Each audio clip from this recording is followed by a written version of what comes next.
ir, eh, después tenemos que ir muy rápido.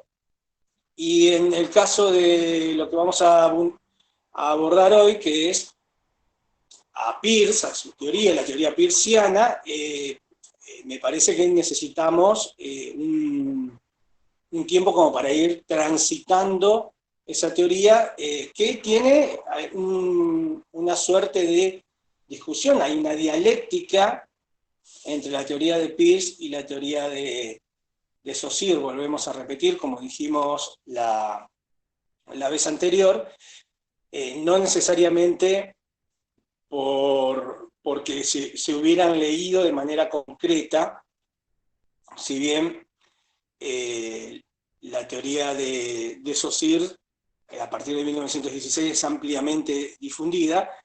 Hay que decir también que Peirce venía escribiendo en sus famosos Collected Papers desde hacía mucho tiempo. Pero hasta 1931, esperen que ahora ha llegado mucha gente, vamos a admitir a todos. Decía, y le doy las buenas tardes a los restantes que se han sumado, estábamos iniciando, los pongo al día, los actualizo un poco, estábamos iniciando el desarrollo de la teoría peirciana, de la teoría de Peirce.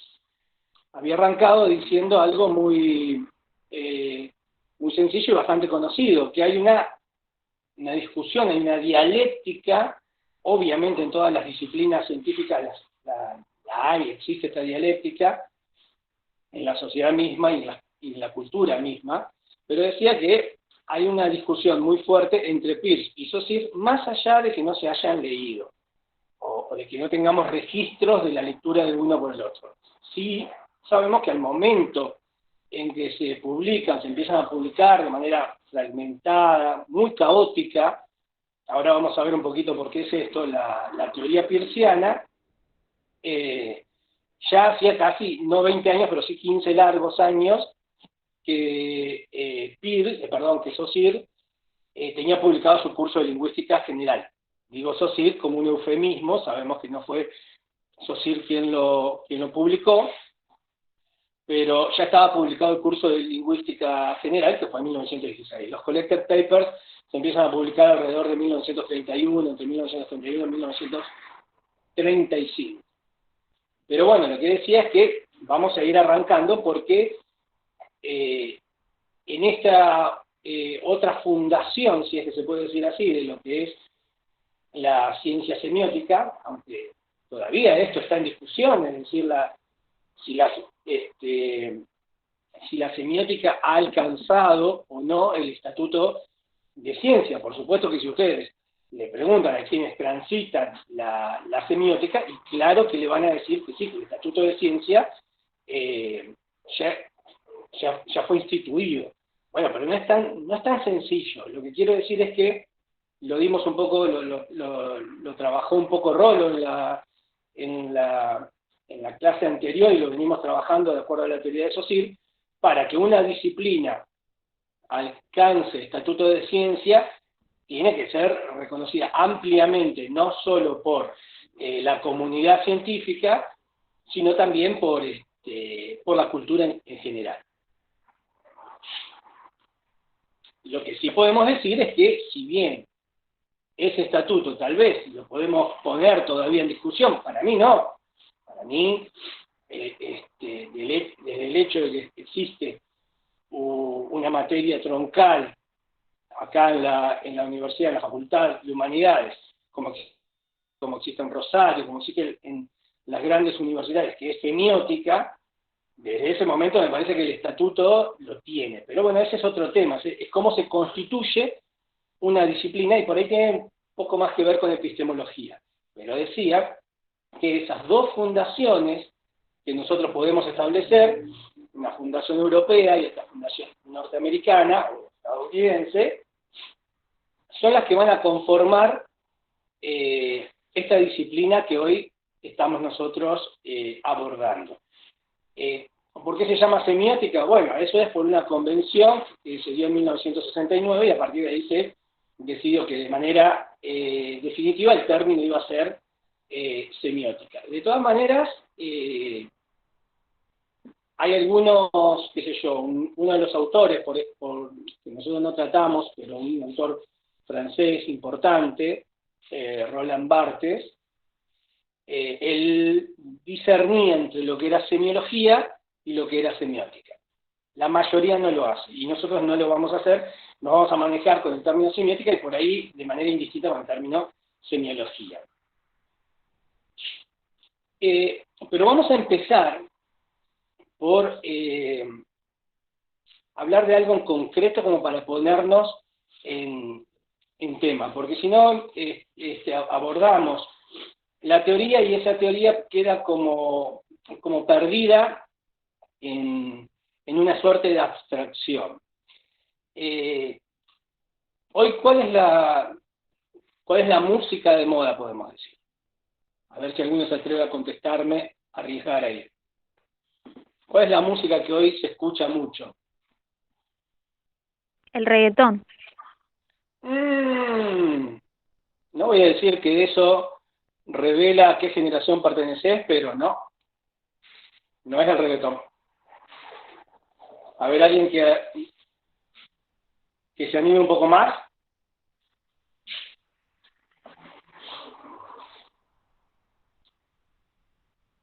¿No?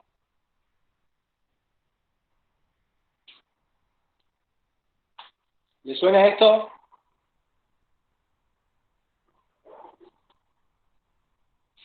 ¿Leyeron ahí en el chat?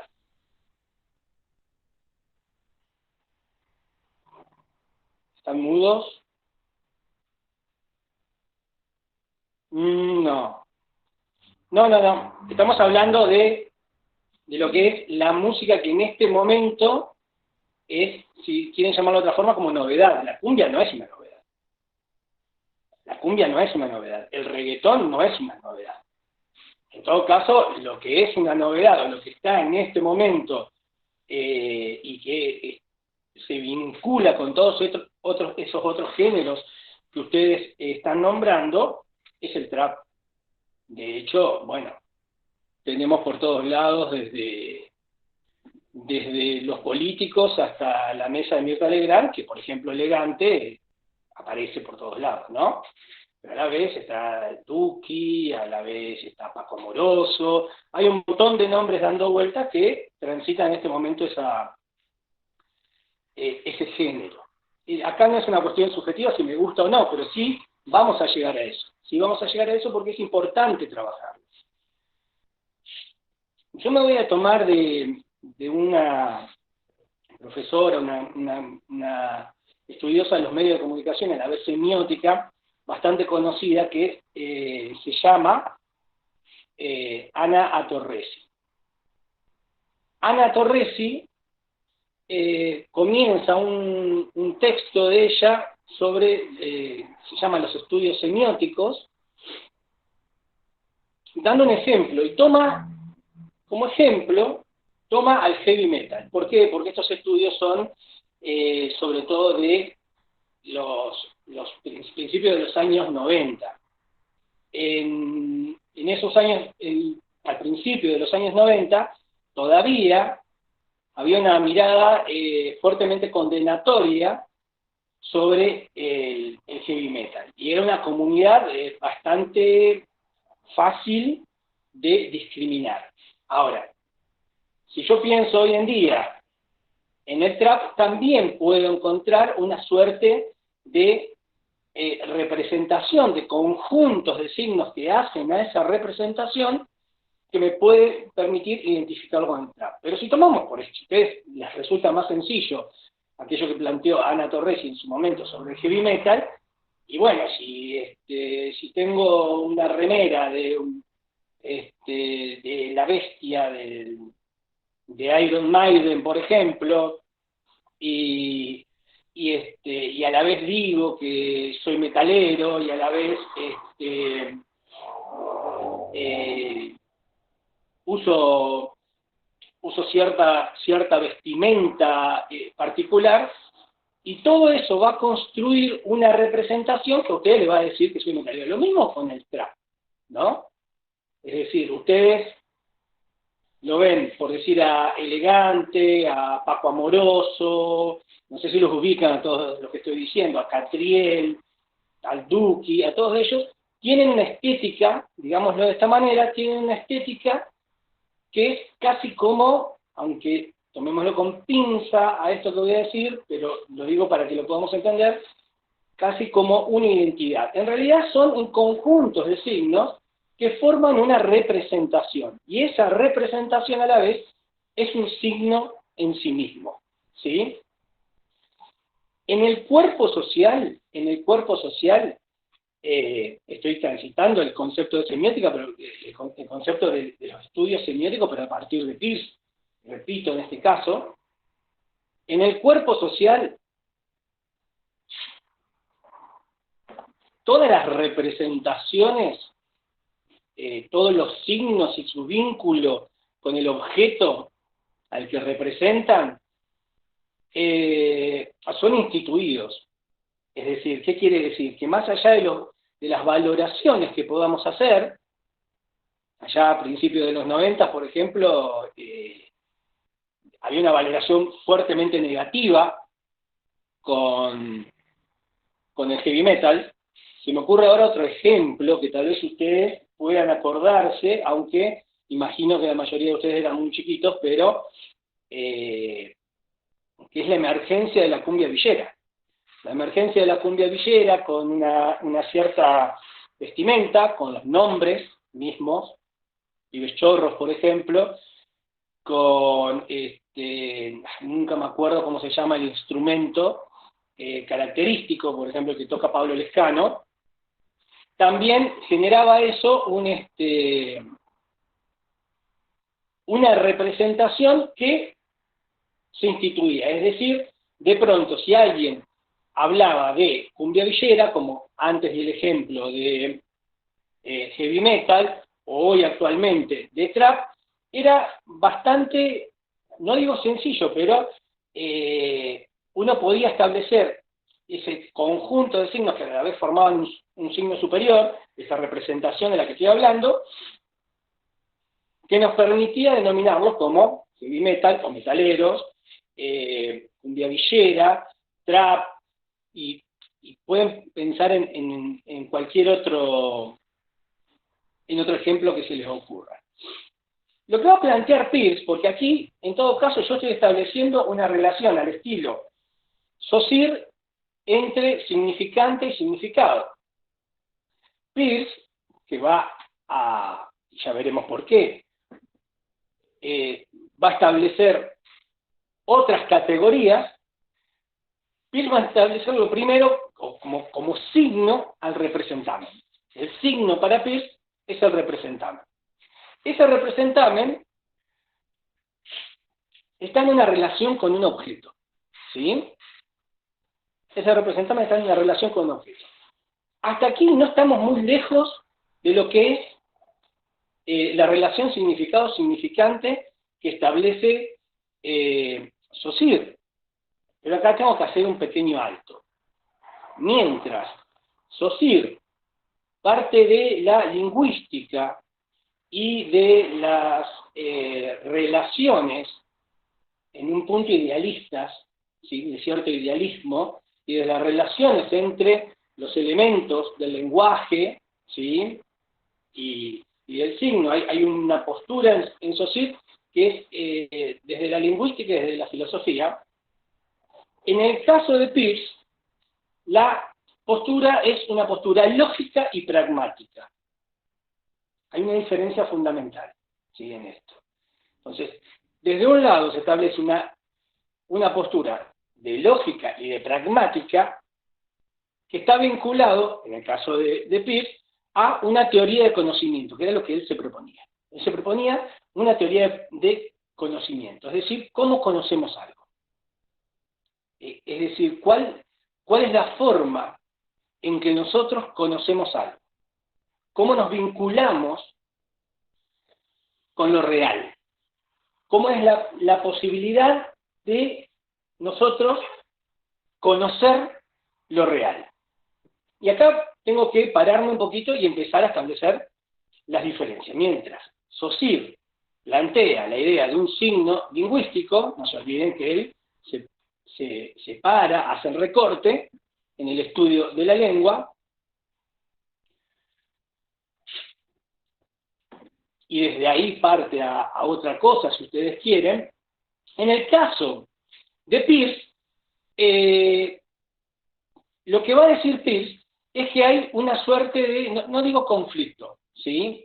Porque no sé si la palabra sería conflicto, pero hay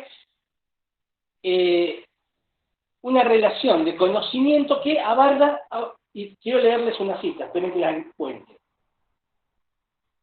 Dice Peirce: la única manera de dar cuenta del acto cognoscitivo consiste en reconocer que la realidad del conocer se encuentra en un mismo universo.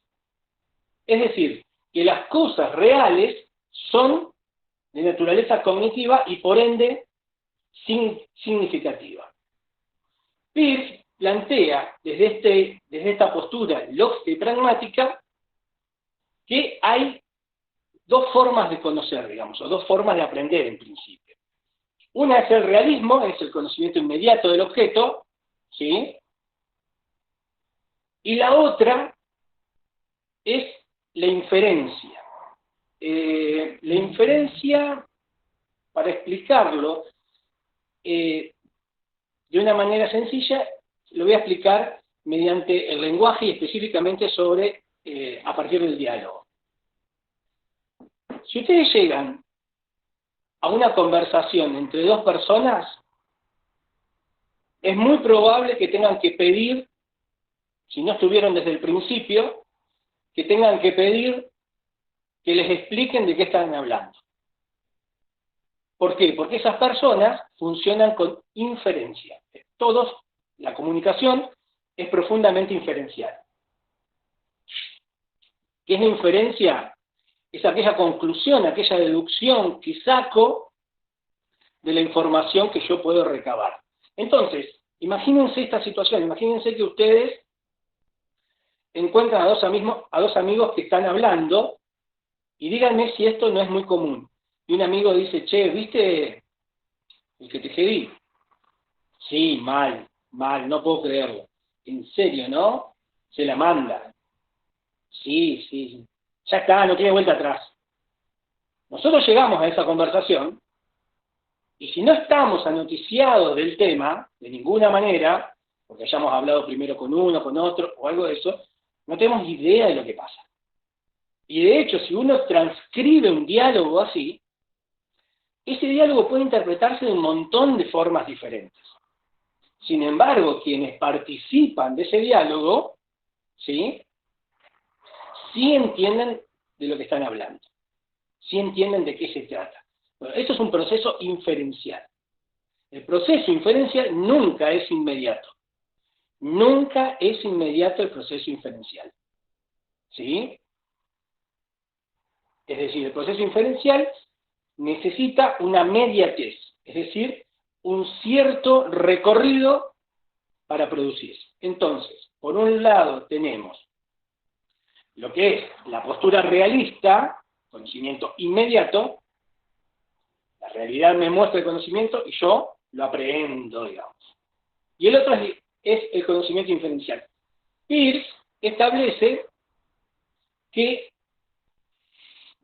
estas dos formas de conocimiento están vinculadas. Y están vinculadas en el acto de conocer. Y el acto de conocer implica, como lo leí acá, lo releo, esperen un poquito, que dice: la única manera, releo de nuevo, la única manera de dar cuenta del acto cognoscitivo, o sea, de conocer, consiste en reconocer que la realidad y el conocer se encuentran en un mismo universo. Es decir, que las cosas reales son de naturaleza cognitiva, es decir, las cosas reales son reales porque pueden conocerse, y por ende significativas. A ver, traduzcamos un poquito esto. Lo primero es entender que para Peirce la realidad solo puede conocerse en tanto entra en un proceso de significación. Ese proceso de significación tiene que tener, a la vez de ese principio realista del conocimiento inmediato, tiene que tener procesos de inferencia que Peirce va a llamar interpretación. Es necesario interpretar la realidad. ¿Qué significa interpretar la realidad? Tratar de entender cuestiones ocultas. No, es un proceso para Peirce natural que nosotros hacemos. El proceso de interpretación es un proceso de significación. Es decir, disculpen, es decir que sí o sí, todo el acto de conocer implica a la vez aprender un significado y a la vez significar algo. Por lo tanto, y acá llego a una primera conclusión, a diferencia de Saussure, que solo hace pie, o mejor dicho, toma como base el signo lingüístico y del sistema de la lengua, Peirce descarta el signo lingüístico. No es que considere que no sirve ni nada, porque simplemente dice que o sea, el signo lingüístico para él está dentro de lo demás. Para Saussure, toda la realidad, si la realidad solo se adquiere mediante el conocimiento, y el conocimiento es significación, entonces todo es signo. Es decir, repito, si la única forma que tenemos de alcanzar la realidad es mediante el conocimiento, el acto de conocer, y el acto de conocer implica una significación, entonces quiere decir que toda la realidad está metida dentro de esa significación. Y esto quiere decir que todo es signo. A ver,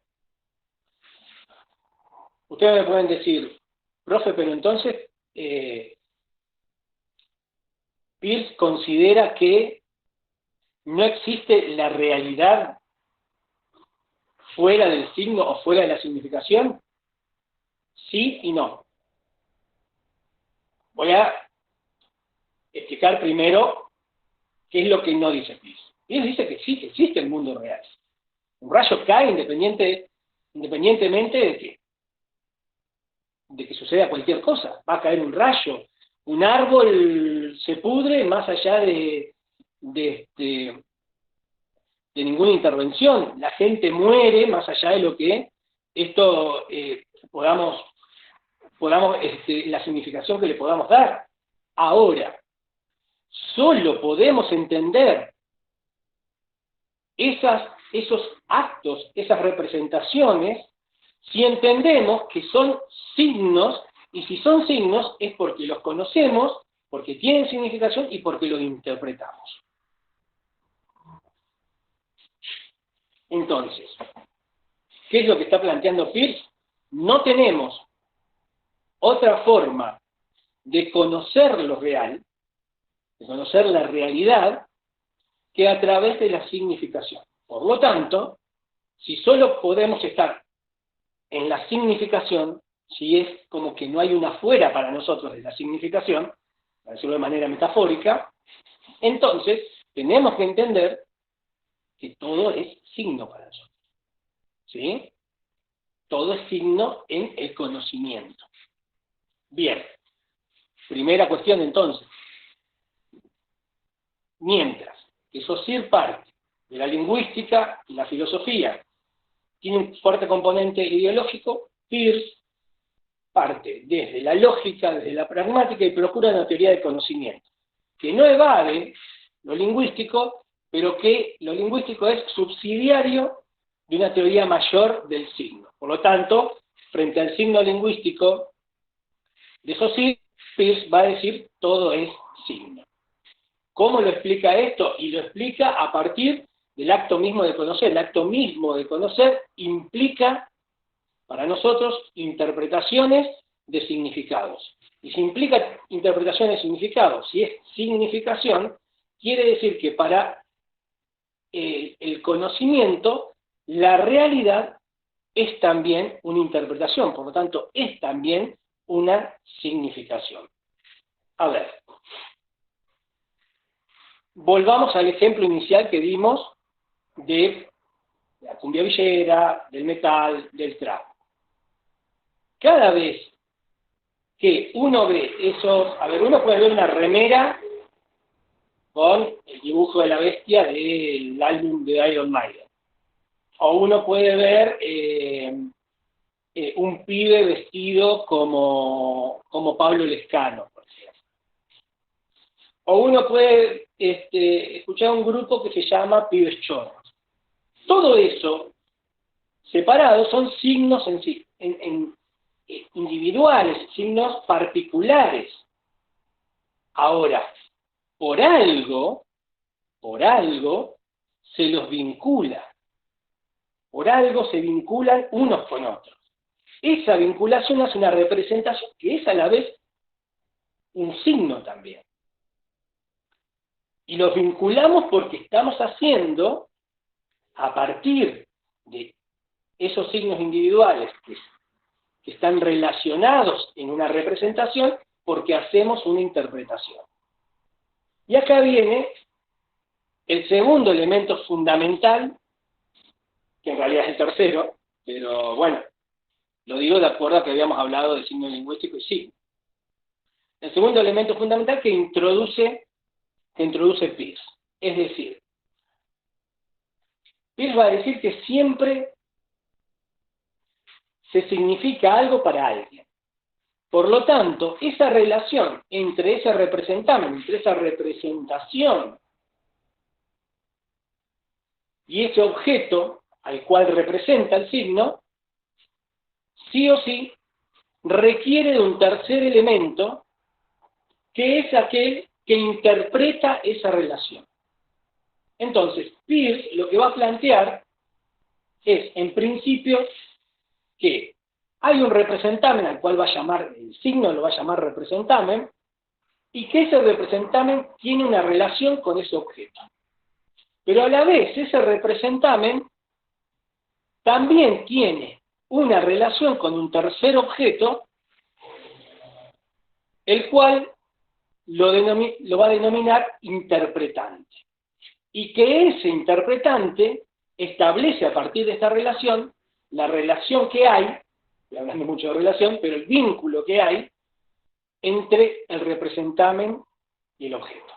Entonces, ¿cuál es el primer concepto que tenemos que entender a partir de esto? Y que, esperen que admito a alguien que está llegando, es que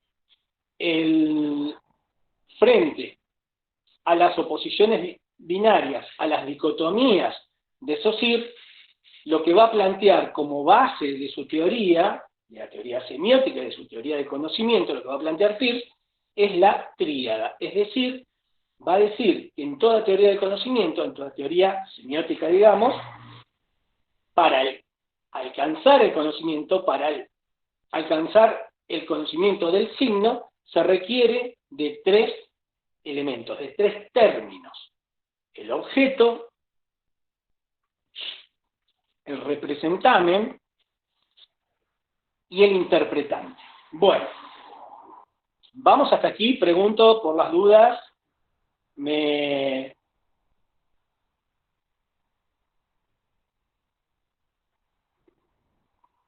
Sí, profe, por ahora. ¿Todo bien? Sí. Bueno. Frente a esto, él va a dar una definición, yo no voy a dar la definición exacta, pero va a decir que el representamen es aquello que está en lugar del objeto, ¿sí? Ahora, eso es aquello que está en el lugar del objeto, tiene que ver con el término mismo representamen, con la idea de representación, ¿sí? Vuelvo a plantear lo que daba hoy con el ejemplo del heavy metal, de la cumbia villera, del trap. Este conjunto de signos, que cada uno puede ser un objeto diferente, ¿sí? Cada uno es un objeto diferente con una representación diferente. A la vez, en la relación misma, establecen una representación que se llama en el cuerpo social una representación instituida. ¿Qué significa instituida? Es cuando no sé, vas caminando por la calle, pasan un montón de pibes y decimos, esos son todos metaleros. Que fuimos y le preguntamos a cada uno, ¿sí? No, no le preguntamos a cada uno, ¿sí? Simplemente hicimos una interpretación de ese conjunto de signos que producen en su conjunto un sentido. Ese sentido es otra representación que es como un signo mayor. Ya llegaremos a esta cuestión de cómo evoluciona el sentido para pi. Pero en ese aspecto, entonces, ese representamen lo que hace es estar en lugar del objeto. Lo que vemos es la representación. El ejemplo del rayo, el ejemplo del trueno, son ejemplos pertinentes en estos casos. Nosotros podemos no ver el rayo, pero sentimos un trueno, y ese trueno es una representación de un objeto ausente y que nos remite a una interpretación, si viene tormenta. ¿Sí? ¿Se entiende esto? ¿Vamos hasta ahí? Miren que esto quiero que lo entiendan bien, porque después suele suceder cuando llegamos al momento de un coloquio o algo de eso, que en estas partes es donde por ahí uno encuentra algunos baches. Entonces, en la definición dice que el representamen, o el signo, si quieren llamarlo así, en pi, no es otra cosa que esa representación que significa algo y que reemplaza, es decir, está en lugar de ese objeto que está ausente, pero que no necesita estar presente para significar.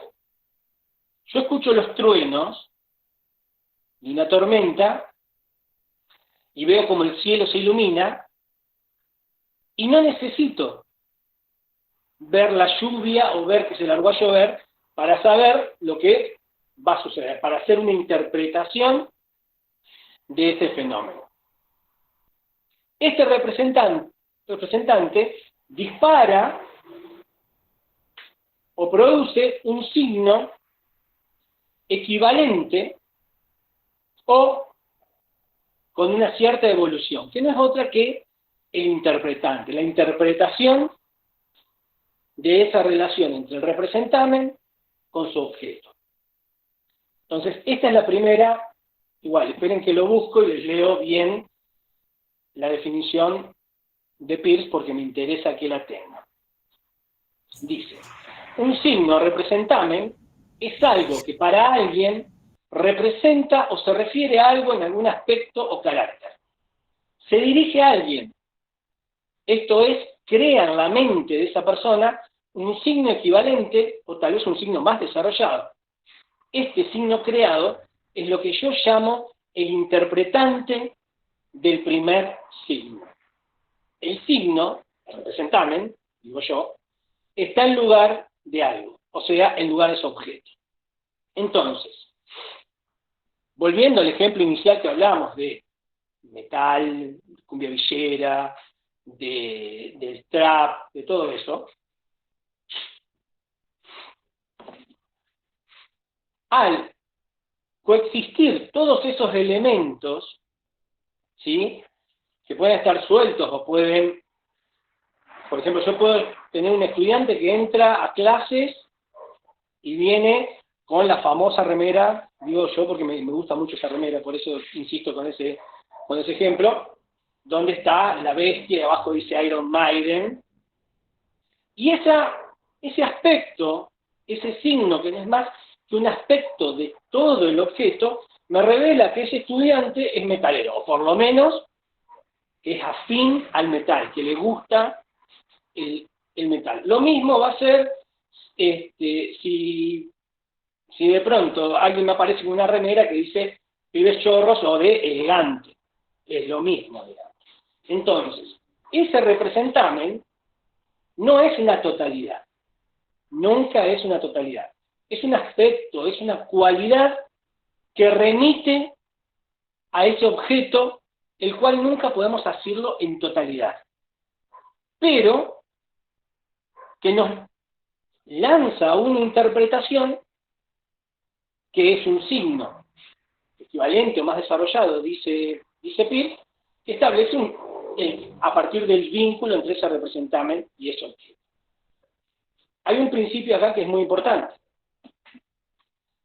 Si el representamen es un signo, recuerden que Peirce dice que todo es signo. Si el representamen es un signo, si el objeto está ausente, por lo tanto, solo está presente en la representación, en ese signo, en ese representamen, por lo tanto el objeto también es un signo.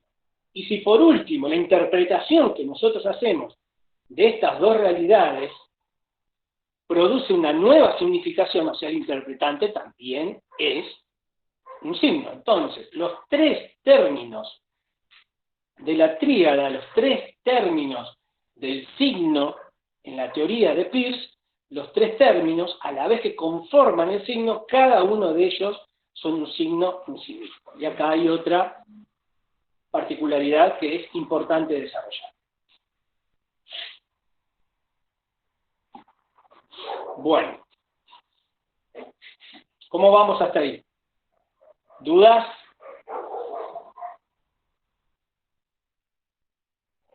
Ramiro, te habías ido, pero ahora veo que estás de nuevo. ¿Tienen el cuadernillo ahí? Si tienen el cuadernillo, tienen que ir al capítulo de la semiótica de Peirce, de Liliana Vitale, y ahí van a ver que yo voy a desarrollar varias de las cuestiones que ella ha establecido. Sí, profe. Por lo menos yo tengo cuadernillo. Sí, vayan haciendo la lectura a la medida en que vamos trabajando sobre esto. Bien. Sí, ya la semana pasada, te entiendo, Ramiro, porque la semana pasada, con el tema de la conectividad, estaba con ganas de tirar la computadora por la ventana yo. Pero bueno, ya el año que viene imagino que será todo presencial y ahí ya estaremos en otro contexto y en otra circunstancia. Bien. La teoría semiótica de Peirce se establece a partir de tríadas. Ustedes van a ver que va a desarrollar interpretante, ya desarrollamos representamen a partir de su definición, va a desarrollar objeto, y luego va a establecer equivalencia, índice, ícono, símbolo, y así. A ver, ¿qué es lo que considera? Y es lo primero que no se nos tiene que escapar, y es que en esa relación, de la cual no daba cuenta Saussure, recuerden que Saussure, a partir de sus dicotomías, la oposición binaria entre significado y significante, Saussure decía que era producto del hecho social. En la teoría semiótica de Peirce, el hecho social se convierte en una suerte de abstracción, en algo que no da cuenta de cómo se produce el acto de conocer, cómo nos apropiamos del conocimiento. Para eso es que introduce este tercer término, que es el interpretante. Es el interpretante el que nos permite a nosotros ver un pibe que viene escuchando pibes chorros o damas gratis, que traen, nunca me acuerdo, quiero acordarme desde hoy el teclado ese que toca Pablo Lescano, que viene escuchando un tema, por ejemplo, de pibes chorros, que tiene una vestimenta característica que se usa como que los identifica, si se quiere, y entonces yo puedo asumir que a ese pibe le gusta la cumbia villera. Lo mismo alguien que pertenece al trap, lo mismo alguien que pertenece al metal, y si nos vamos mucho más atrás en el tiempo, digamos, hace 50 años, qué sé yo, y más, en casi 70, en los comienzos del rock, también la chaqueta de cuero, las botas, la patilla media, el jopo, ¿cómo se llamaba? Bueno, eso que se ponían, ¿sabes? Sale como la película, Gris, pero es algo que se ponía y que le dejaba el pelo brilloso y duro. todo eso también constituía una representación que era el cómo se identificaba a los rockers en aquel tiempo.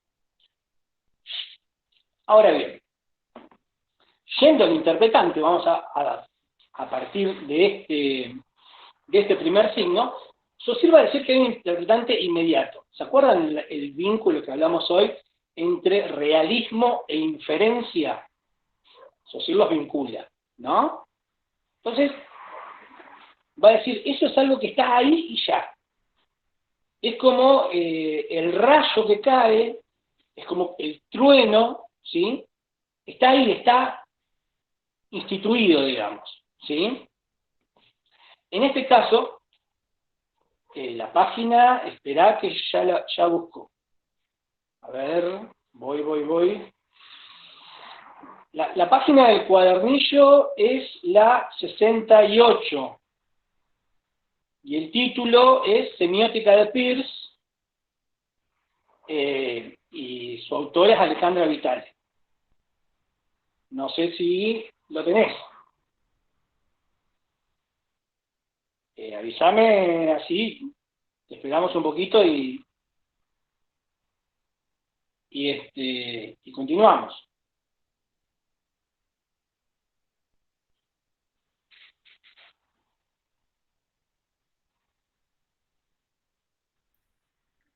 Ya lo encontré. Bien.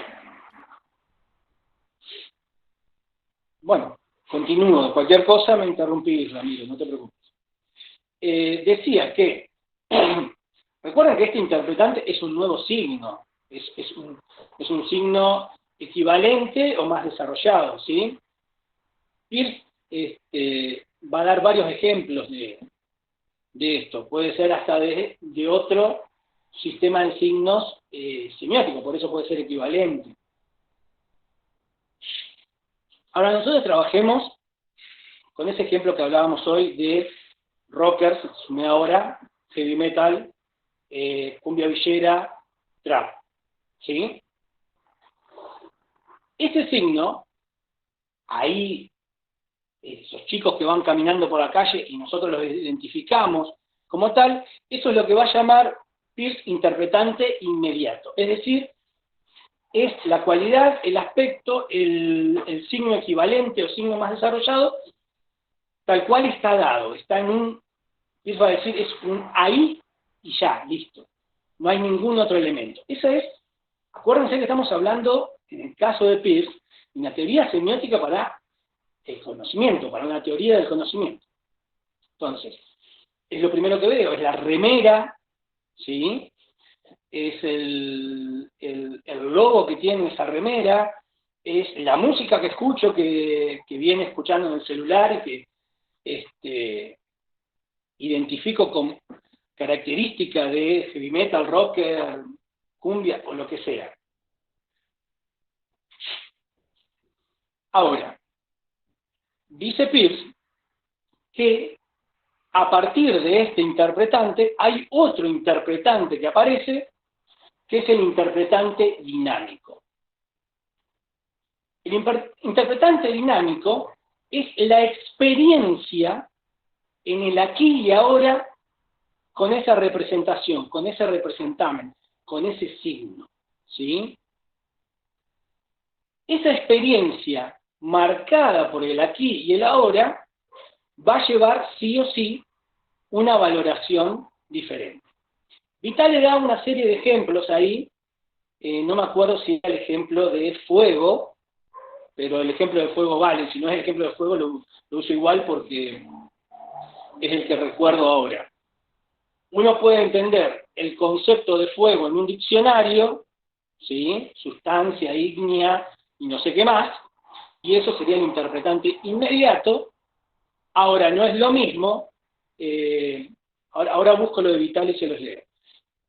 No es lo mismo si de pronto ustedes esta noche salen a algún lado y se les acerca un desconocido o una desconocida con un cigarrillo en la mano y le dice fuego, que si están llegando a un lugar y sale gente corriendo al grito de fuego.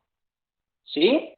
Es decir, Mientras que en el caso del diccionario tenemos nada más que la inmediatez del concepto, la inmediatez del término, el conocimiento del término, sin ningún tipo de afectación.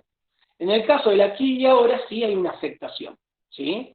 Ese aquí y ahora está afectado por la experiencia que viven ustedes respecto de esa situación, por ejemplo, de alguien que se les acerca y pide fuego, o de alguien que sale corriendo y grita fuego. En el primer caso, obviamente, si fumamos, si llevamos encendedor, sacamos el encendedor y enciende el cigarrillo de la persona. En el otro caso, lo que vamos a hacer, vamos a quedar paralizados, vamos a marcar un número y llamar a los bomberos, ¿sí? Esperen que busco lo de Vitale, tengo el archivo por ahí, pero tengo que buscarlo. Yo lo tengo acá. Ah, bárbaro, Aníbal, léelo, por favor. Estoy medio en silencio porque... Perdón.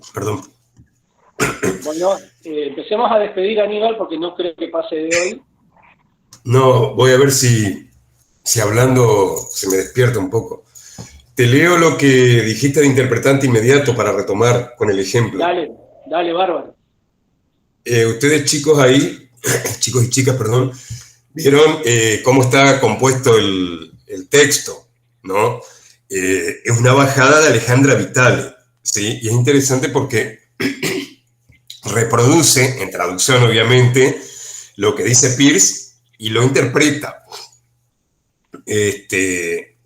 Ella dice, vayan a la página 14 de ese capítulo de Alejandra Vitale, que es lo que estaba hablando Daniel, donde dice el interpretante inmediato. Fíjense que lo que está en la letra más chiquita es la traducción de Peirce. Ella empieza haciendo la bajada.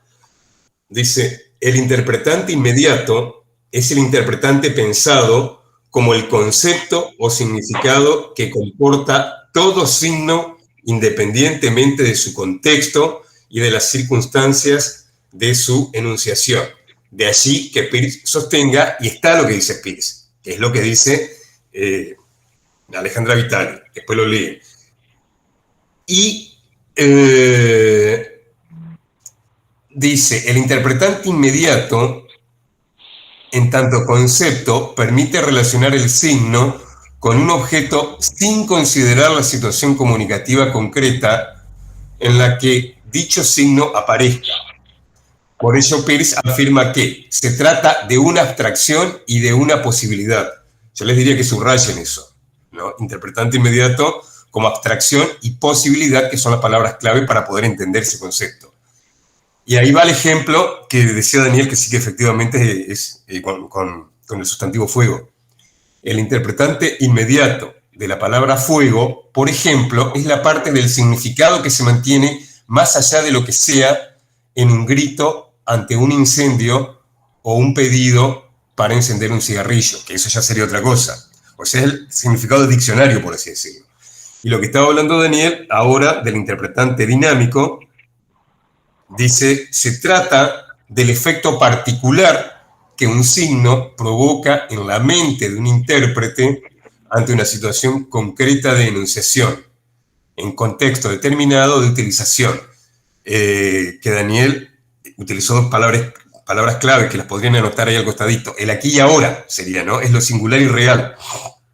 Y depende del contexto y su utilización.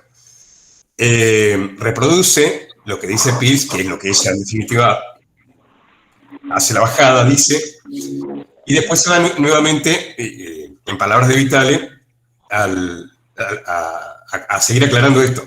El interpretante dinámico es un efecto particular producido por el signo en un aquí y ahora, ¿sí? Yo diría que subrayen eso, que lo vuelve un acontecimiento singular y real frente a la abstracción y la posibilidad, que es el interpretante dinámico, ¿no?, que atañen, ya lo dije, al interpretante inmediato, perdón. Este efecto singular provocado por el signo en un acto de comunicación específico puede ser de naturaleza diversa. Un sentimiento o una emoción, una acción, una idea o un pensamiento, incluso un razonamiento. De esta manera, el interpretante dinámico de la palabra fuego gritada ante un incendio, por ejemplo, puede ser tanto sentir terror, salir corriendo o pensar en llamar a los bomberos. ¿Fueron leyendo a la par, chicos?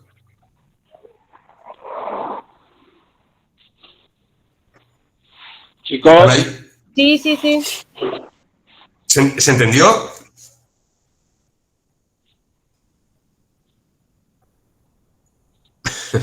Sí. Bueno. Por lo menos yo sí. Está muy claro. Eso es interpretante inmediato, interpretante dinámico, textual, como lo dice Alejandra Vitale, según Peirce, que es lo que estaba diciendo Daniel. Bueno, retomo de acuerdo a lo que dijo Aníbal. Gracias, Aníbal. De ese interpretante inmediato y de ese interpretante dinámico, es decir, de ese interpretante que no es afectado, no está afectado por el aquí y el ahora, no está afectado por nuestra experiencia. Es fundamental esto, porque no se olviden que en la teoría peirciana de lo que se trata de dar cuenta es del conocimiento, pero no de un conocimiento elevado, voy a aprender filosofía. No, del conocimiento que hace a nuestros hábitos. Nosotros habitualmente, va a decir Peirce, establecemos una relación entre un representamen y un objeto habitual. Entonces, digamos, hay truenos y yo asumo que esos truenos se refieren a una tormenta, no puede ser otra cosa. Ahora, si ustedes ven, me imagino la ficción, si ustedes de pronto ven una película de no hace muchos años, tendrá 15 años quizás, La Guerra de los Mundos, basada en la novela, de pronto se nubla el cielo, hay truenos, hay un montón de cosas. Ahora eso no tiene que ver con que venga una tormenta, tiene que ver con una invasión extraterrestre. Ahora, ¿por qué es extraño esto y por qué sorprende? Porque no es lo habitual. Peirce trabaja mucho sobre la idea del hábito, la idea de lo cotidiano. Nosotros habitualmente tenemos establecido, instituido, vuelvo a usar la palabra, ciertas relaciones entre representamen y objeto. Vuelvo a decir, si yo tomo a alguien con una remera de Iron Maiden o con el teclado de la cumbia villera, más algunos otros signos característicos, y lo sumo en esa representación y en mi interpretación, voy a decir que les gusta ese tipo de música, que adhieren a esa cultura, etcétera, etcétera, etcétera. Esto como hábito, porque está instituido, ¿se entiende? Cuando digo está instituido no quiere decir que esté aceptado o no, porque ahí entra el interpretante dinámico. Tal vez vas caminando por la calle y ves a un montón de traperos, podemos decir, metaleros, y la valoración que vos tenés es negativa. Te puede dar miedo o podés considerar que esa cultura, tener una mirada negativa de esa cultura y de esa música que hace. De hecho, hoy en día, ustedes escucharán por ahí muchas veces cuando se habla de trap, un montón de gente dice que no es música, que es una cultura que no vale la pena. Entonces lo mismo pasó con el rock, lo mismo pasó con la cumbia villera, lo mismo pasó con el metal, lo mismo pasó con todas aquellas representaciones que una vez instituidas empezaron a jugar y a ser interpretadas en el cuerpo social. Bueno, el interpretante dinámico ese es aquí ahora y la experiencia en relación a esa representación. Entonces, digamos, para retomar, si decimos que el objeto es aquello que está ausente, es esa cosa que está ausente, pero que remita a través del representamen y que adquiere su cualidad significativa a partir del representamen, y la interpretación, el interpretante, es también un ejercicio de significación. Hoy en día hay una palabra que sirve mucho, aunque que proviene de las redes sociales, de los celulares y todo eso, que es actualizar. Y les propongo que en ese sentido lo piensen de esa manera. El interpretante es alguien que actualiza el significado, lo actualiza permanentemente. ¿Sí? Miren ustedes que de pronto le dicen hay que actualizar, no sé, WhatsApp, por ejemplo, y les aparecen nuevas funciones y todo eso. Bueno, se transformó en un signo equivalente o más desarrollado. Ahora de pronto, los grupos de WhatsApp, si uno no los saca de archivados, quedan ahí y no se muestra nada. Exacto. Con lo cual, si actualiza el significado, es también, significa, y al significar, es un signo. Ahora bien, estas dos variantes del interpretante, el interpretante inmediato y el interpretante dinámico, confluyen en una tercera opción que los incluye, que es el interpretante final, el interpretante establecido como norma. Y acá se vincula un poco, lo voy a vincular para que lo entendamos, con aquella categoría de mutabilidad e inmutabilidad en sí.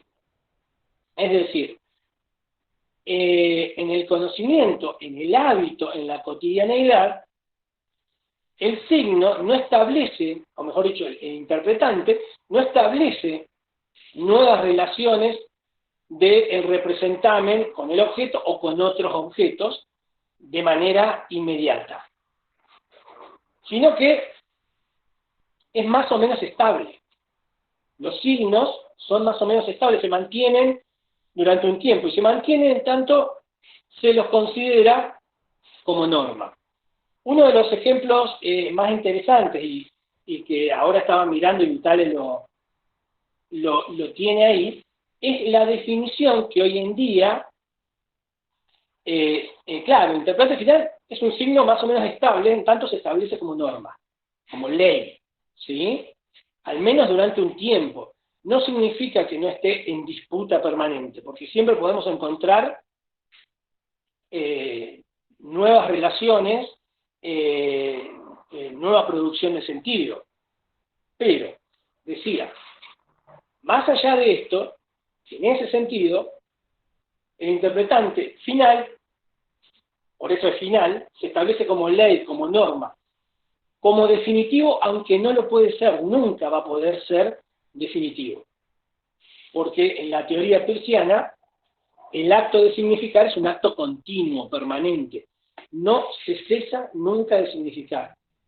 Ninguno de nosotros, en el universo semiótico en el cual estamos metidos, dejamos de significar. Significamos en todo momento.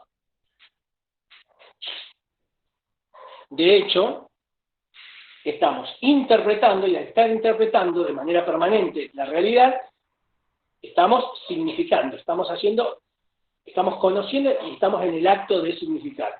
Hay montones de ejemplos. El ejemplo de hoy de ustedes yendo a un lugar, a un boliche o lo que sea,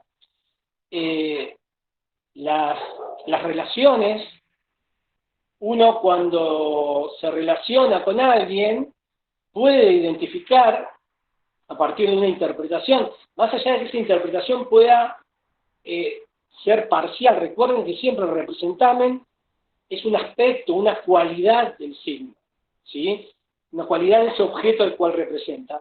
Nosotros en una persona podemos ver si esa persona tiene, qué sé yo, interés en nosotros, si le interesa estar con nosotros. Ustedes van a decir, claro, pero es re fácil si quiere charlar conmigo, si toma algo conmigo, si no se va. Bueno, pero todo eso son signos. Signos que en su conjunto hacen una representación que interpretamos, ¿sí? Entonces, a partir de ahí, también significamos. No podemos cesar nunca de significar. Somos nosotros, para decirlo de una manera vulgar, representaciones andantes, signos que nos movemos de un lado para el otro. Decía que entonces este interpretante final se establece como ley o como norma. Vitale, que era lo que les estaba por contar, que ahí lo estaba viendo, da la definición de mujer, la definición que existía hasta por lo menos hace 10, 15, 20 años atrás. No sé si la tenés por ahí, Aníbal, si la podés leer, si no la busco yo. Sí, acá la tengo. ¿Leerla, por favor? Sí. Vayan a la parte C, chico, de la página 16, donde dice el interpretante final. Está en la tercera o cuarta oración, voy a empezar por ahí. Donde dice, el interpretante ser humano, adulto femenino, para el representamen mujer, por ejemplo, es final porque es un interpretante habitual y recurrente que atribuye de modo estable a dicho representamen un objeto.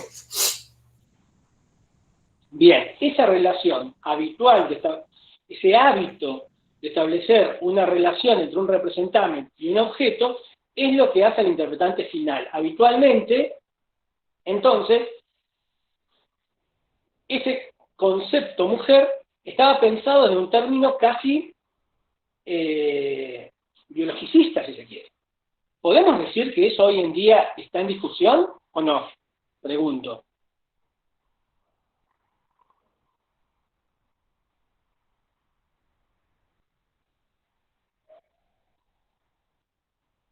Estudiante. Perdón, ¿cómo sería la pregunta, profesor? Digo que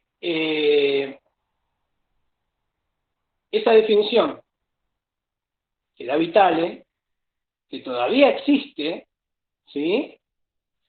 En su momento fungía de interpretante final, de norma, de ley. Ahora, está vinculada a una idea biológica, ¿sí? Genital, que pregunto, hoy en día, ¿esa idea biológica genital está puesta en cuestionamiento o no? Hoy en día, ¿puedo considerar mujer a Florencia de la B? Flor de la B, creo que es ahora.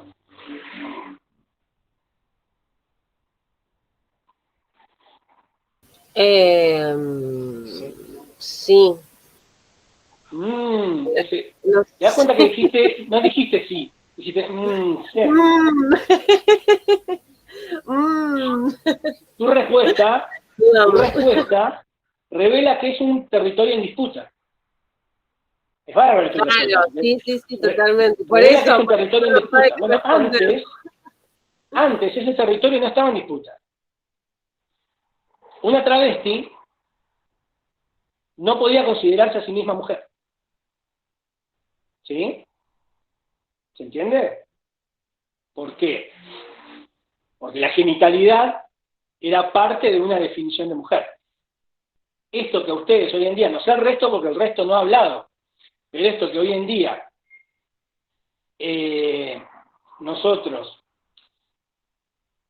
pongamos en cuestión, quiere decir que ese interpretante final hoy no es tal, hoy no es interpretante final. Lo doy como ejemplo, y me interesa ponerlo como ejemplo, para que entiendan que cuando Peirce habla de un interpretante final, no significa que es un interpretante definitivo, sino que corresponde, y en esto no podemos escapar, a un momento, un proceso histórico, a una experiencia, a la experiencia que se vive en ese momento. Esto puede cambiar con el tiempo. Hoy en día,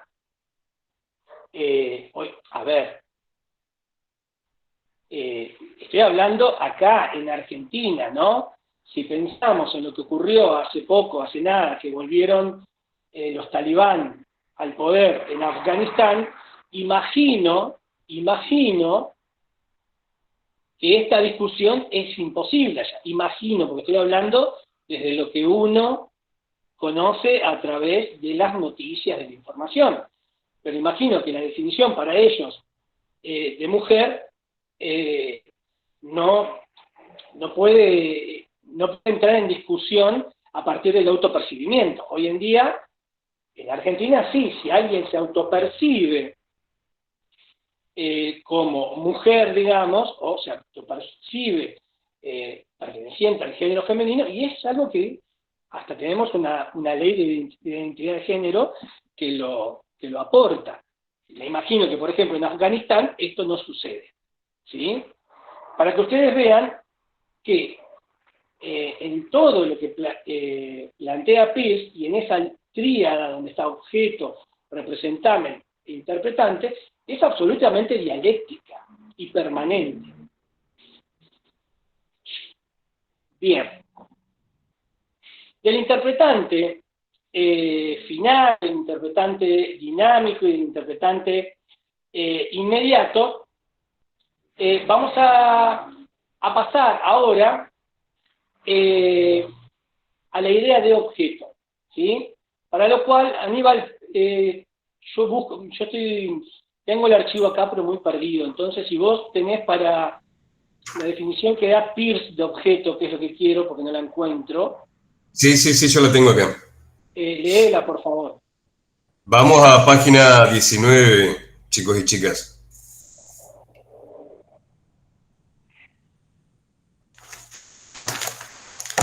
¿Encontraron? Dice, Peirce hace hincapié en que para que algo sea un signo debe representar. Reitero, Peirce hace hincapié en que para que algo sea signo debe representar, como solemos decir, a otra cosa, llamada su objeto. Sobre el sentido que le otorga a la noción de representar, afirma. Leo lo que dice Peirce. Recuerden siempre que es una traducción, obviamente, ¿no? Estar en lugar de otro, es decir, estar en tal relación con otro que para ciertos propósitos sea tratado por ciertas mentes como si fuera ese otro. Consecuentemente, un vocero, un diputado, un apoderado, un agente, un vicario, de ese ejemplo, ¿no? Un diagrama, un síntoma, un tablero, una descripción, un concepto, una premisa, fíjense la cantidad de signos que da, un testimonio, todos representan alguna otra cosa de diversas maneras para mentes que así los consideran. Cuando se desea distinguir entre aquello que representa y el acto o relación de representar, lo primero puede ser llamado el representamen y lo segundo la representación. Y aclara Alejandra Vitale, Peirce sostiene que para atenuar las dificultades de su estudio se referirá a los signos como si tuvieran un único objeto, pero aclara que un signo, como una oración o un texto, puede tener más de un objeto. En estos casos se referirá a un objeto complejo. Un signo puede tener... hasta ahí, bárbaro. Sí. No, seguí un poquito más. Claro, porque ahora reproduce lo de Peirce en realidad, ¿no? Sí, un signo puede tener más de un objeto. Así la oración... vos querés llegar a esto, sí.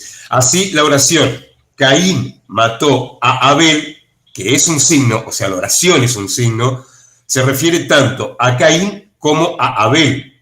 Si no se considera, como se debería, que se tiene un matar como tercer objeto. Pero puede considerarse que el conjunto de objetos constituye un único objeto complejo. En lo sucesivo y a menudo, en otros futuros textos, los signos serán tratados como si cada uno tuviera únicamente un solo objeto a fin de discriminar las dificultades del estudio. Bueno, gracias, Aníbal. Sí, una de las cosas importantes, que me remito otra vez a aquello aquel ejemplo de los metaleros, de cumbia-villeras, trap, etc., es que podemos trabajar sobre cada uno de esos elementos, sobre la remera, sobre el instrumento, sobre el enunciado, soy trapero, soy metalero, sobre el enunciado en forma individual, o a la vez podemos vincularlos en esa representación y hacer un objeto más complejo. Ahora, el objeto siempre está presente en ese acto de representar, que no es otra cosa que el representamen. Hay que entenderlo a esto, ¿sí? El representamen es el acto de representar en su relación con ese objeto, simple o complejo, y a la vez en la interpretación que va a provocar, por aquello que hablábamos hoy, que nunca se puede cesar de significar. Por lo tanto, en esa relación que se va a producir a partir del interpretante, nosotros vamos a tener un nuevo signo que es equivalente o más desarrollado. Si este es el universo, si no podemos salir de aquí, quiere decir que ese interpretante, a su vez, me anticipo algo que lo vamos a ver la próxima clase, no en esta, pero si ese interpretante es a la vez un signo, pero lo digo porque ya hablamos de objetos simples, objetos complejos, si es a la vez un signo que remita a una relación entre representamen y objeto, quiere decir que si ese interpretante es un signo, también a la vez se establece como representamen que remite a un objeto más complejo quizás. Y por lo tanto, se va a repetir la tríada. Ese interpretante va a pasar a un lugar de representamen que remite a un objeto, que es la tríada primera que teníamos, y en la cual se estableció un tipo de significación, y por lo tanto va a requerir una nueva interpretación. Esa relación va a requerir una nueva interpretación. Por eso es importante que ustedes entiendan aquel concepto inicial que hablamos de que para Peirce la única forma de conocimiento de la realidad es a partir de la realidad inmediata, de la inferencia, pero que solo la realidad se puede entender en la significación. Y la realidad está inmersa en la significación. Por lo tanto, la realidad es parte de los signos. La realidad nosotros la aprendemos como signo. Vuelvo a reiterar, esto no significa que no exista lo real. No es una subjetividad absoluta. No es una subjetividad de que el mundo, lo real, los planetas, lo que sea, no existe. No, solo que nosotros estamos inmersos en un mundo de signos y que solo podemos aprender esa realidad, conocer esa realidad a partir de los signos. Esto va a tener una incidencia muy fuerte en lo que Peirce va a llamar semiótica infinita. Lo dejo aquí instituido, esta categoría la dejo instituida, pero la vamos a desarrollar la próxima clase. En este caso, lo que vamos a desarrollar ahora, que es lo que estaba hablando Aníbal, es el objeto. ¿Sí? El objeto a la vez tiene dos diferencias, ¿sí? O mejor dicho, tiene dos clasificaciones. Objeto dinámico y objeto inmediato. El objeto dinámico es el objeto exterior a la semiosis, más allá de la semiosis. ¿Qué es la semiosis? Es el proceso de significación permanente, es el acto de significar de manera permanente, de significar e interpretar. Cuando se interpreta, se significa. Y se establece relación de interpretación entre los signos. Esa semiosis, ya retomaremos el concepto de semiosis infinita la clase que viene, esa semiosis, entonces, está en el caso, ahí está, lo está escribiendo Aníbal. Ahí dice Aníbal, nos paramos de objeto, inmediato. Si ustedes tienen ahí lo de Vitale, yo acá lo tengo ahora a la vista, dice, a su vez, Peirce distingue en el objeto dos tipos. El objeto inmediato, interior a la semiosis, y el objeto dinámico, exterior a la semiosis. Entonces, Vitale va a tomar un ejemplo que es fantástico y del cual yo me voy a agarrar, pero para traerlo más a la actualidad. Vitale primero toma la idea del planeta Venus, así como yo hoy hablé de los truenos, ¿sí? Pero el planeta Venus, exterior a la semiosis, tiene una existencia exterior a la semiosis. No importa si hay alguien para interpretarlo, no importa si hay alguien para establecer semiosis sobre el planeta Venus. El planeta Venus está ahí, es parte de lo real. Por eso les decía hoy que no crean que Peirce establece que no existe lo real. Peirce establece que existe lo real. Ahora solo podemos transitar lo real a través de la significación.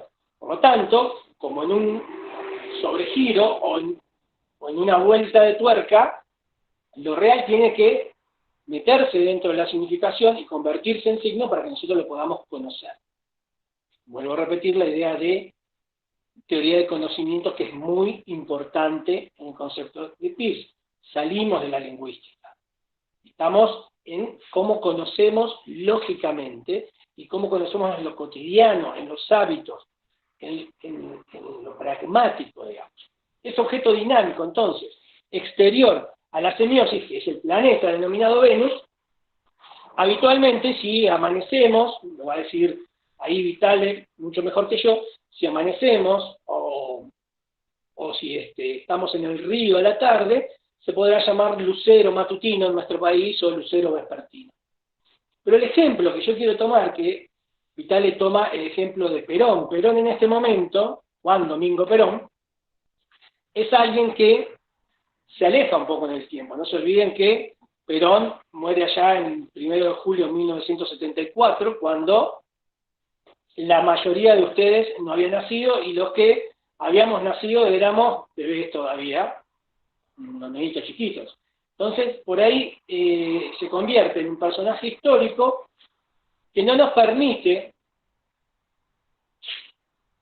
tal vez, ahí está Aníbal, bien, no nos permite tal vez la aproximación de la teoría peirciana como yo lo desearía en este caso.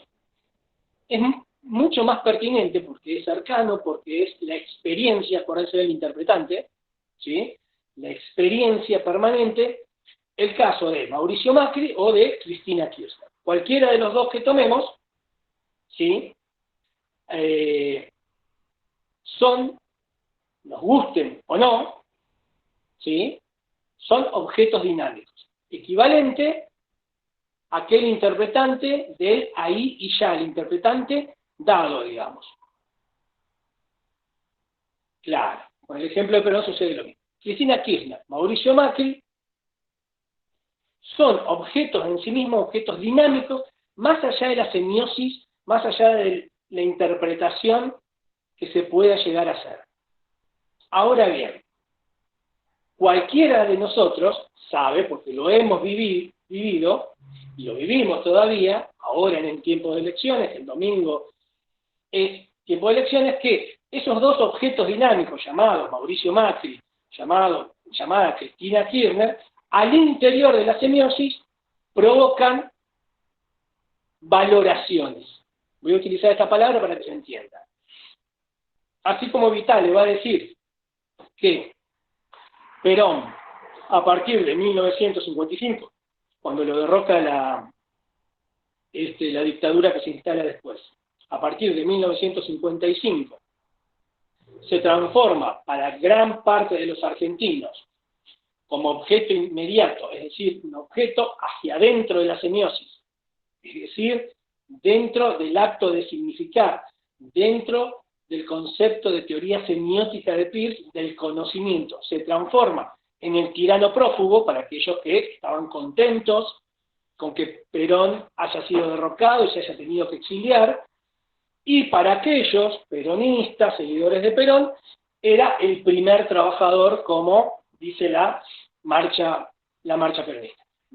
Si ustedes trasladan eso a este 2021 y a la figura, toman la figura de los políticos más importantes en la vida reciente, lo podríamos hacer con otros ejemplos.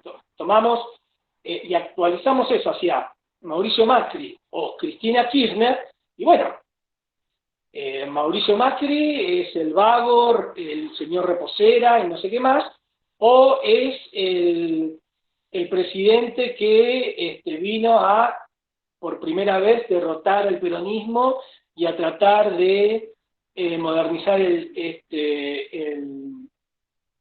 Estado, y es el líder pro, y etcétera, etcétera, etcétera.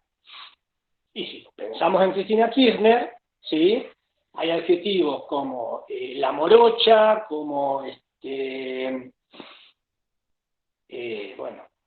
Cris, le dicen algunos, la chica que nos gusta, o la chorra, la jefa de la banda de delincuentes, y así podemos seguir. Eso es el objeto inmediato hacia adentro de la semiosis. Siempre este objeto está en relación con su representamen, y por lo tanto lo que estamos hablando es de una interpretación, un interpretante que vamos a establecer. ¿Por qué tomo estos ejemplos y me parecen fundamentales? Porque, a ver, les pregunto, ustedes posiblemente no, pero y hoy tal vez esa intensidad ha disminuido un poco, gracias a Dios, pero les pregunto, ¿han participado o han estado o han observado discusiones de gente que defiende a uno y a otro, de gente que establece argumentos a partir de uno y de otro? Imagino que sí, porque fue algo que nos atravesó, claro, fue algo que nos atravesó, esperen que está pasando la ambulancia, fue algo que decía que nos atravesó, que nos atraviesa desde hace muchísimo tiempo. Eso se vincula a nuestra cotidianeidad y produce sentido. El producir sentido, producir significado, producir nuevas representaciones, hace a nuestros hábitos. Y cuando digo hábitos, no estoy hablando solamente del hábito de lavarnos los dientes, la cara, de bañarnos, etcétera, etcétera, etcétera. Estoy hablando de los hábitos que hacen también a lo ideológico, es decir, a cómo pensamos el mundo, a cómo nos paramos frente al mundo. Es decir, de acuerdo a esos hábitos, a establecer como un hábito un interpretante en función de un representamen y un objeto, establecer esa relación y no otra relación, acuérdense de los objetos complejos, de que un representamen se puede vincular con otros objetos. ¿Sí? A ver, a partir de esa suerte de relación que establecemos como hábito, construimos también el sentido. Y al construir el sentido nos paramos de una determinada manera frente al mundo. Entonces, para retomar un poquito lo que Peirce sostiene con respecto a su teoría semiótica. La teoría semiótica de Peirce se basa al contrario, a diferencia de Saussure, en la lógica y en la pragmática, en la apropiación inmediata de la realidad y la inferencia, que es una apropiación inmediata. A partir de ahí, establece que ese representamen, que esa representación, que es un signo, que puede ser una cualidad, que puede ser un objeto, que puede ser un aspecto, perdón, un objeto, que es una cualidad, que es un aspecto, que remite a un objeto, ¿sí? El ejemplo clásico que da, por ejemplo, Umberto Eco, las huellas en la playa, el tañir de las campanas, que remiten, son signos, son representamen que remiten a un objeto que para significar no precisa estar presente. Yo voy caminando por la playa, vamos caminando todos nosotros por la playa, y de pronto vemos huellas en la arena. Esas huellas en la arena son el representamen de un objeto que no está presente, pero que significa algo igual, ¿sí? Y en ese acto de significar, ese objeto se patentiza, se hace presente, digamos. En ese acto en el cual nosotros establecemos una relación específica entre ese objeto y ese representamen. Bien. A partir de aquí, es importante que nosotros vayamos entendiendo que la tríada implica la relación entre estos tres términos: objeto, representamen, interpretante. Si bien el núcleo es el representamen, que establece una relación con el objeto, y luego va a establecer una relación con el interpretante, nosotros tenemos que tener bien en claro, perdón, voy a tomar el mate porque me estoy quedando sin voz.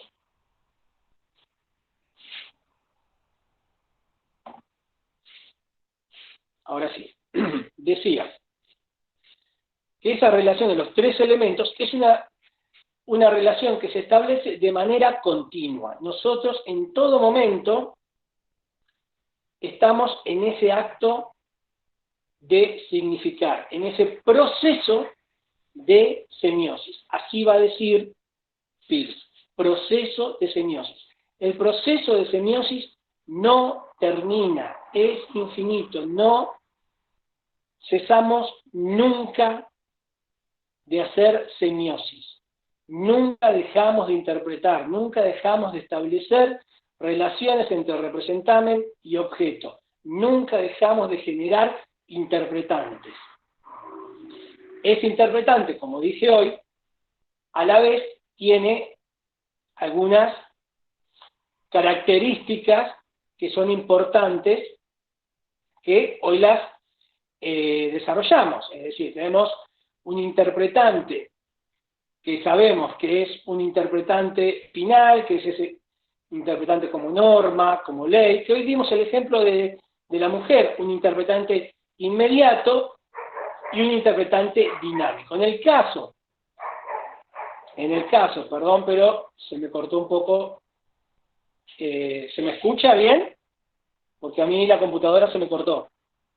Sí, por ahora se lo escucha, sí. Ah, bueno, bárbaro. Decía, ahí estoy de nuevo, decía que ese interpretante que es inmediato, que a la vez es dinámico y que esos dos están dentro del interpretante final, es también un signo y por lo tanto también en una nueva tríada se va a constituir en un representamen que va a remitir a un objeto que no es el mismo objeto, entiendan esto, no es el mismo objeto del cual fue interpretante. Para esto tenemos que entender el concepto de signo o representamen, que produce a través del interpretante un signo equivalente o más desarrollado. Bien. Bien, ahí está. Exacto. Todo eso, no sé si lo están anotando, pero a la vez, obviamente, les requerimos, como siempre, que vayan releyendo. El texto de Vitale es un texto bastante accesible, es un texto que no se va demasiado por cuestiones complejas y trata de hacer una bajada que sirve, por eso lo elegimos y lo pusimos aquí. Bien, entonces, ¿qué tenemos ahora como para ir cerrando la clase de hoy, como para que podamos dar por comenzada e introducida la teoría peirciana? Bueno, tenemos un autor norteamericano, me olvidé de contar algunos aspectos de su biografía, pero lo único que voy a decir es que mientras en el caso de Saussure sí estuvo reconocido dentro de la academia, y de hecho sus cursos, los cursos del cual va a salir el curso de lingüística general, eran cursos muy, muy reconocidos y con mucha fama. En el caso de Peirce, su obra no es conocida sino con posterioridad a Peirce. Y Peirce no es reconocido por la academia y de hecho muere en una absoluta pobreza. Ustedes van a decir, ¿ya cuento de qué viene esto? Y bueno, viene a cuento de también cómo es el modo de producción de las teorías. Las teorías se enmarcan en un cierto modo de producción que muchas veces no tienen el impacto inmediato que uno puede presuponer. Uno puede presuponer que apenas apareció la teoría de Peirce impactó sin ninguna duda. Bueno, en vida de Peirce esto no sucedió. Comienza a suceder a partir de 1931, entre 1931, como dije hoy, y 1935 se publicaron los Collected Papers. Eso por un lado. Repetir porque esto es muy importante, desde dónde parte cada uno. Estoy haciendo de las dos puntas de las cuales los dos puntos de partida que establece la semiótica, que son Peirce y Saussure, uno parte de la lógica y la pragmática, Peirce, de cómo se conoce algo, cómo se conoce la realidad, el otro parte de la lingüística y, si se quiere, de la filosofía, y también está atravesado por una suerte de idealismo, no idealismo en el sentido platónico, aunque hay una reminiscencia, pero sí idealismo, por ejemplo, en la idea de la relación entre significado y significante, que más allá de que sea arbitraria para Saussure, dice que es el cuerpo social, es el hecho social, y en esto toma a Durkheim, quien da cuenta de esa relación. Peirce va a decir que no. Peirce va a decir que tiene que haber un tercer elemento, que es el cual estábamos hablando, que es el interpretante. Esto tiene un cambio radical en la semiótica. La emergencia de la tríada peirciana provoca un cambio que es fundamental. ¿Por qué? Porque establece una dialéctica permanente entre representamen, objeto, representamen, interpretante, que hace al proceso de semiosis. Ese proceso de semiosis que dijimos que no cesa, que es permanente. Mientras que en el caso de Saussure, algunas de las cosas que hace agua su teoría, por decirlo de alguna manera, ya hemos hecho la defensa de Saussure, ahora podemos cuestionar un poco, es justamente que más allá de que él establezca la arbitrariedad del signo, al no establecer cómo se produce esa arbitrariedad, hay una suerte del signo como algo dado. Y ahí volvemos a lo mismo que Saussure cuestionaba. Saussure cuestionaba el signo como algo dado. Ahora, de pronto, cuando establece la relación entre significado y significante, no da cuenta de esto. Sí lo da Peirce.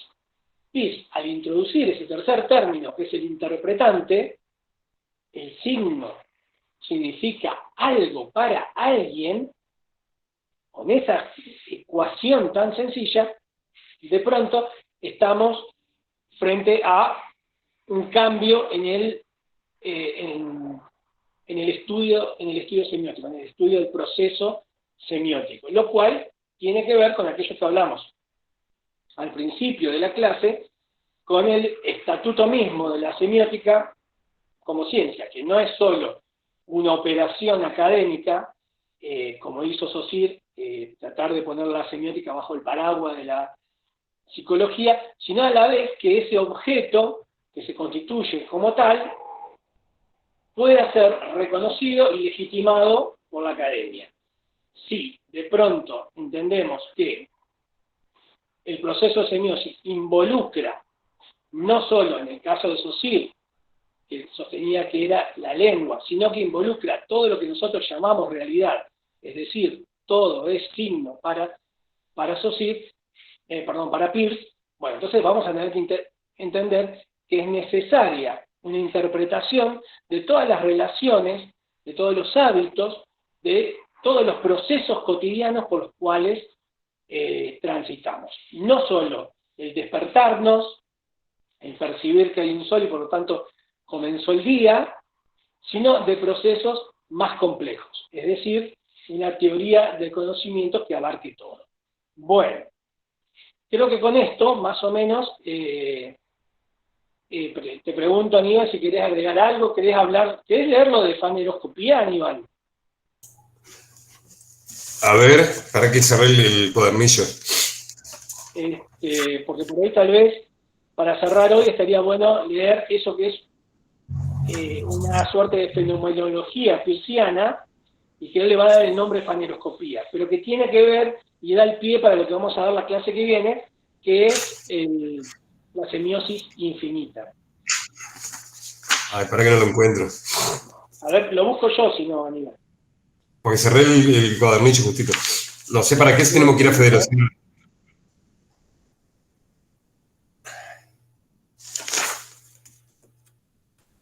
Espérenme un poquito, y ahí llegaré.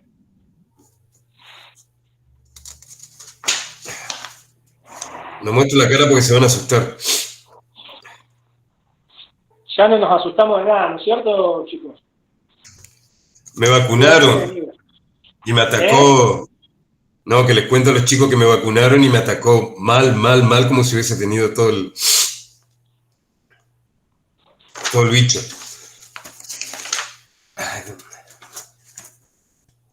¿Ustedes se vacunaron? ¿Se vacunaron? Yo estoy esperando la segunda dosis de la AstraZeneca, que en estos días supuestamente es. Pero bueno, a mí, por ejemplo, la primera dosis me trató re mal también. Como que posta había tenido la enfermedad. El mismo día que me vacuné yo con la Moderna, que combiné con la Sputnik, vacunaron con AstraZeneca. Estaban llegando los mensajes a 1 hora antes. Claro, sí, están como avisando sobre la hora, entonces también, bueno, complica un poco organizarse para ir a vacunarse, pero sí, ya próximamente la segunda dosis para todos. Espero que te trate bien. A mí me trató en cama hasta hoy, que me levanté a duras penas para ir a trabajar porque ya no podía faltar más. No lo encuentro. Está bien, Aníbal, no te preocupes, leo yo algo que se me había pasado y que quiero que lo lean, y con esto vamos a cerrar. La verdad que se me había pasado un poquito esta cuestión y es importante. ¿Qué es el fundamento? Acá está. ¿Lo encontraste, Aníbal? Perfecto. Sí. ¿Lo podés leer vos? Lo de las categorías. Está en la página 26. Exacto. Sí. La concepción, para ustedes, chicos y chicas. La concepción triádica. Sí.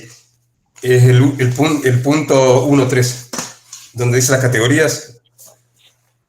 Exacto. Si querés, Aníbal, empezar desde las ramas de la semiótica, pero me parece, eso lo desarrollamos nosotros después, porque si no es mucho palabrerío, y andar directamente a las categorías, que habla de la concepción triádica, y eso es lo que me interesa. Sí, ahí directamente voy, por eso dije 1.3. Bueno, me permite introducirte, Aníbal, porque hay algo que es importante para Peirce, para que lea Aníbal, y es que Peirce, yo hablé de que Peirce definía su teoría a partir de 3 aspectos. Esos 3 aspectos que va a leer ahora Aníbal, que tienen que ver con la primeridad, que tienen que ver con la segundidad y la terceridad, están en todo momento. Es decir, de esa tríada a la cual llamamos representamen, objeto, interpretante, se deriva toda la teoría como 3 aspectos que siempre van en conjunto, pero a la vez tienen características propias.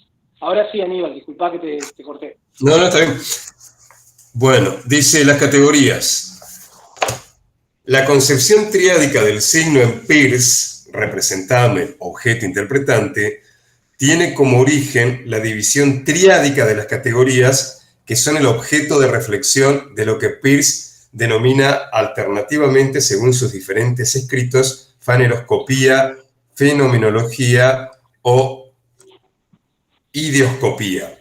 El término faneroscopía deriva de faneron, equivalente a lo que los filósofos ingleses llamaron ideas, entendido por Peirce como todo lo que está presente en la mente, del modo o en el sentido que sea, corresponda a algo o no. De allí que Peirce sostenga: lo que yo llamo faneroscopía es la descripción de lo que está frente a la mente o en la conciencia tal como aparece. Las 3 categorías que postula Peirce son 3 modos de ser del fanerón, 3 maneras en que el fanerón está presente en la mente, o en otras palabras, 3 puntos de vista sobre él. Peirce sostiene que todos los fanerones o ideas pueden ser pensados desde 3 categorías: la primeridad, la segundidad y la terceridad. La categoría de primeridad implica considerar a algo como es, sin referencia a ninguna otra cosa. A su vez, la primeridad se vincula con las ideas de libertad, posibilidad, indeterminación, comienzo, novedad. Pensemos, como propone Sawan en 1980, en una serie. El primero es libre e indeterminado, porque se puede tomar cualquier cosa como punto de partida, como comienzo de la serie. Puede ser, por ejemplo, el número 5 o cualquier otro. Peirce da como ejemplo de primero a la cualidad tomada independientemente de cualquier relación existencial. En tanto tal, es una pura posibilidad indeterminada como la dureza, lo áspero, el rojo o cualquier otro color antes de estar manifestados en un objeto, En el signo, el representable, cualidad, se corresponde con la categoría de primeridad. La categoría de segundidad implica considerar a algo tal como es, pero en relación con otra cosa, es decir, establecer una relación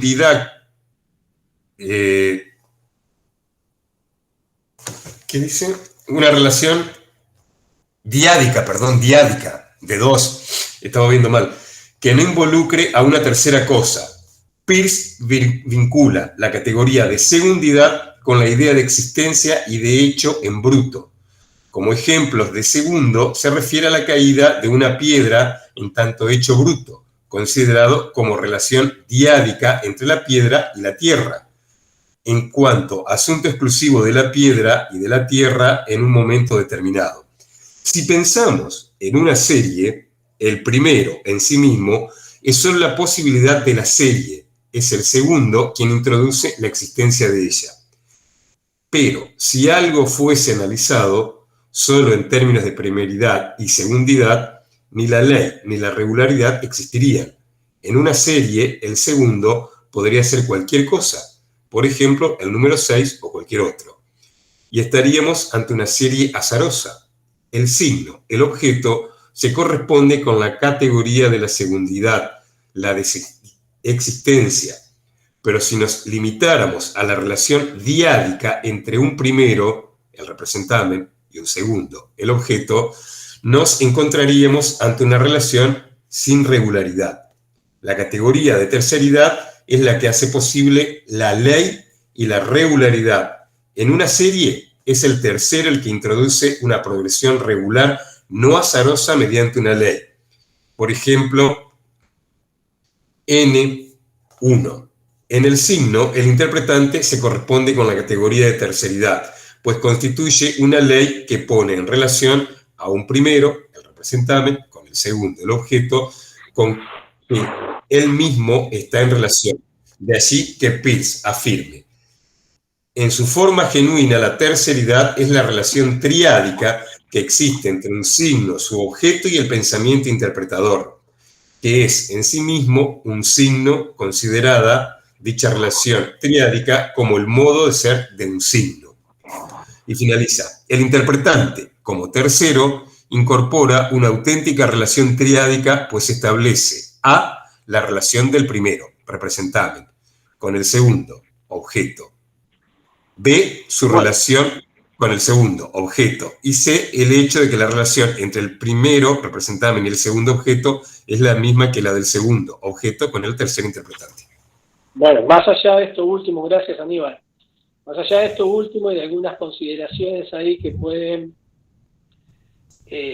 llamar a confusión o parece una suerte de pequeño trabalenguas, lo importante es que lo que estábamos hablando hoy acá se ratifica. Es decir, si nosotros queremos establecer una relación entre un primero y un segundo, entre un representante y un objeto, es inevitable que necesitemos de un tercer término, el interpretante, para poder establecer la norma, la regularidad, el vínculo entre uno y otro. Este es casi una ruptura, digamos, en relación con lo que plantea Saussure, porque en ese ejemplo que se da ahí, por ejemplo, yo tomo la idea de el trueno, del rayo, de la lluvia, en su vínculo con la atmósfera, con la tierra. Entonces, si no existe ese tercer término, si no existe ese interpretante, el proceso de semiosis es un proceso que hace agua por todos lados, y es Y esto es algo que tenemos que tener bien en claro.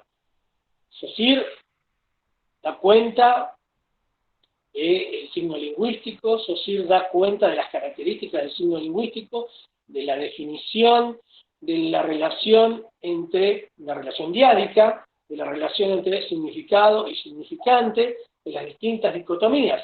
Ahora, el proceso de semiosis, el proceso por el cual nos apropiamos de un conocimiento, vuelvo a decir, ese conocimiento que se transforma en hábito, que se transforma en costumbre, ese conocimiento que está en esa relación entre representante y objeto, necesitamos sí o sí de ese tercer término que es el interpretante.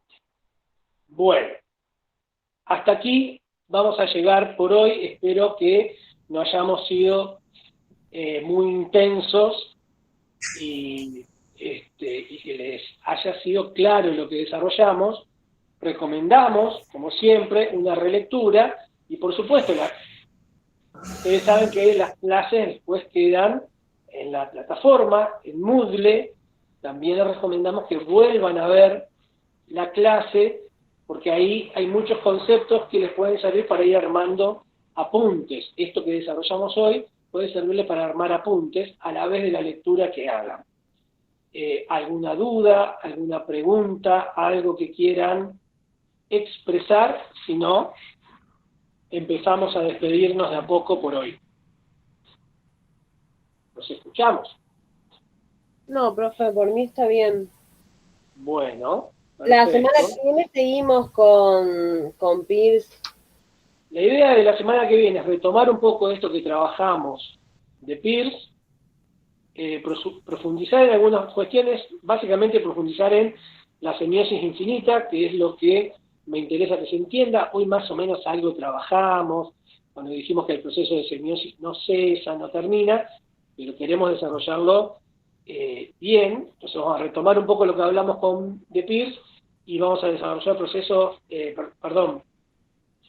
la semiosis infinita, y la idea es, de ser posible, ya introducirnos en la tercera teoría que viene a cuento de Peirce y de Saussure, pero retomando más bien la tradición europea, es decir, la Saussure, que es la de Émile Benveniste. Pero que es fundamental porque es como establece un vínculo sin quererlo, ¿no? Benveniste no se lo propuso, perdón que me extiendan esto, Benveniste no se lo propuso, pero establece un vínculo entre la teoría de Saussure con la de Peirce en cuanto a la subjetividad, y da el pie para la teoría central de nuestro programa, que es la teoría de Mikhail Bakhtin. La teoría de Mikhail Bakhtin, que la vamos a transitar a partir de las siguientes clases, no de la que viene, sino en la medida en que terminemos con Peirce y Benveniste, llegará Bakhtin. Bueno, si no hay más cuestiones, los saludo, que tengan un buen fin de semana y que los vacunen con la segunda dosis. Imagino que todos tienen, Ramiro ya dijo que tenía las 2 dosis, pero me imagino que los demás tienen, aunque sea una dosis. Vacúnense, porque eso hace que podamos vivir una vida lo más parecida a la que teníamos antes. Que no va a ser nunca igual, pero nos va a permitir salir. Chau, chicos. Ni hablar. Bueno, gracias, nos vemos.